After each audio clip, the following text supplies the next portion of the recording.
نماز ہوتا ہی نہیں ہوتا ہے، یہی ہو رہا ہے۔ ہم سوچیں، ہم دیکھیں کہ ہماری زندگی کیسے کٹ رہی ہے، ہم کیسے گزار رہے ہیں، اللہ نے کیوں بھیجا ہے، ہم کیا کر رہے ہیں۔ لوگ کہہ رہے ہیں دین پر چلو، دین پر چلو، کیا دین کیا ہے۔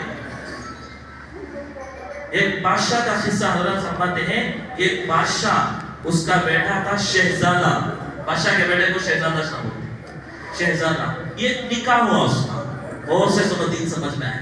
لوگوں کو معلوم نہیں دین کا تو کیا، دین کا تو کیا، بیاگ اٹھا لینا جوان پہ جانا، چند لوگ جانتے ہوں گے، لیکن اکثر مجمع کیا سمجھتا ہے، دین کا تو کیا، بیاگ اٹھا لینا اللہ کے راستے میں 40 دن 4 مہینے چلے جائیں۔ دین کا تو فرماتے ہیں، اس مثال سے سمجھ میں آئے کہ دین کیا ہے۔ ایک بادشاہ تھا، اس کا لڑکا تھا شہزادہ، بادشاہ نے اس کی لڑکی، ایک شادی ہو گئی، پہلی شادی ہو گئی، اس کی بیوی تھوڑی خوبصورت میں آگے پیچھے تھی۔ ابھی اس نے کیا کیا، اور ایک نکاح کرنے کا ارادہ کیا۔ نکاح کرنے کا، یہ مثال دیکھ دیکھ کے تو جلدی سمجھ میں آتے ہیں، ماحول چل رہا ہے، سچ میں آ رہا ہے ماحول نے، کون سے بھی اسٹوڈنٹس کو پکڑو، کون سے بھی نوجوان کو پکڑو، کس کے پیچھے لگا ہے، یا تو دنیا کے پیچھے لگا ہے، یا تو لڑکی کے پیچھے لگا۔ سمجھ میں آ رہا ہے؟ چلو، اب وہ دوسرا نکاح کرنے کی فکر کیا۔ اب تو اس کی پہلی بیوی کو معلوم ہو گیا کہ میرا شوہر کیا کر رہا ہے، دوسرا نکاح چھوڑے گی۔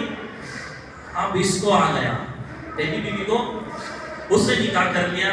نکاح کرنے کے بعد جو کام کرنے والی عورت تھی، وہ پہلی بیوی کے پاس گئی۔ پہلی بیوی غم سے بیٹھی تھی، فکر سے بیٹھی تھی۔ اس نے پوچھا کہ کیا بات ہے؟ اس بیوی نے کہا، میرے شوہر نے دوسرا نکاح کر لیا ہے، تم کیسے بھی کر کے اس کو توڑا دو، میں تم کو جو چاہے دوں۔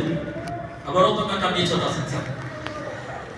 اب معلوم ہو گیا، اب وہ بوڑھی عورت کیا کی، اس شہزادے کے پاس گئی، کام کرنے والی بھائی، جا کر نکاح ہو گیا، اثر میں نکاح ہو گیا، اب رات میں جانا ہو۔ اب انہیں اثر کے بعد وہ عورت آ کر کہنے لگی، تمہارے والد صاحب جو دوسرا شادی کرتے ہیں، دوسرا نکاح کرتے ہیں، وہ عورت برابر کالی ہے، داتا نکل کر ہی، بدصورت ہے، کیا ہے، بدصورت ہے، اچھی نہیں ہے، کیسی، اسے ساری چیزیں اس کو کہنے لگی۔ اب وہ پریشان ہو گیا، کبھی آتا لائٹ آف کر کے سو جاتا، کبھی دیکھا نہیں، روزانہ یہی ماحول ہوتا رہا۔ ایسے ہی ہوتے ہوتے 1 مہینہ ہوا، 2 مہینے ہوئے، کبھی دیکھا نہیں دوسری بیوی کو۔ رات میں آتا، لائٹ بند کر کے سو جاتا۔ اب دوسری بیوی کو پریشانی شروع ہو گئی، یہ مجھے کر کے لایا ہے کہ کیا کر کے لایا ہے پتہ نہیں، ساری چیزیں ویسے کی ویسی پڑی ہیں، کبھی مجھے دیکھا نہیں، کبھی میرے پاس آیا نہیں۔ اب اس کو فکر ہونے لگی، اس کو بات پہنچی کہ پہلی بیوی نے کسی کو کام پہ رکھا تھا، اس نے اس کو بتایا تھا تیرا رشتہ اس کو چھوڑ دیں۔ تو اب اس نے ایک پلان کی کہ یہ بادشاہ کے بیٹے کی عادت تھی کہ اثر میں روزانہ باغ میں جا کے بیٹھتا تھا، پارک میں، ٹینشن دور کرنے کے لیے لوگ پارک میں جاتے ہیں، یہ بھی پارک میں جا کے روزانہ بیٹھتا تھا۔ اب تو اس کی دوسری بیوی تھی، اس کو کسی نے فرمایا کہ تو روزانہ پھول لے کر، صبر کر، چہرے کو چمکا کر روزانہ اس کے پاس جا کے پھول دینا۔ اب وہ نکلنے کے بعد دیکھا نہیں تھا دوسری بیوی، پتہ نہیں اس کو۔ اب یہ دوسری بیوی روزانہ پارک میں جاتی تھی، روزانہ ایک پھول اس کو دیتی تھی۔ دیتے دیتے جب اس کی نگاہ ایک مرتبہ آنکھ فوراً اٹھ گئی تو اس کی محبت اس کے دل میں آ گئی، میرے باپ کو کیا خرچی، پھول والی سے کر دیتا تو کتنا اچھا تھا، پھول والی سے کر دیتا تو کتنا اچھا تھا۔ اب روزانہ آتی رہی، جاتی رہی، دونوں سے بات چیت ہوتی رہی، اب محبت قائم ہو گئی۔ ابھی روزانہ وہی کر رہا ہے، کمرے میں جا رہا ہے، لائٹ بند کر کے سو رہا ہے، اس کو معلوم نہیں ہے یہ دوسری بیوی ہے۔ اب ایک مرتبہ کیا ہوا، سارے بنگلے میں کرنٹ چلا گیا، بجلی ختم ہو گئی۔ اب جیسے ہی بجلی آئی تو فوراً وہ بیوی سامنے آ گئی، یہ سامنے آ گیا دوسری بیوی، اس نے دیکھ کے فوراً کہا پھول والی تو ادھر کیوں آ گئی؟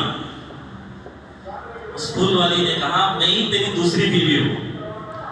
اچھا، اتنی خوبصورت، اتنی حسین، اتنی جمال، میں نے تو کبھی دیکھا نہیں۔ اس نے کہا تو نے کبھی دیکھا ہوتا تو کبھی پارک میں نہ جانا،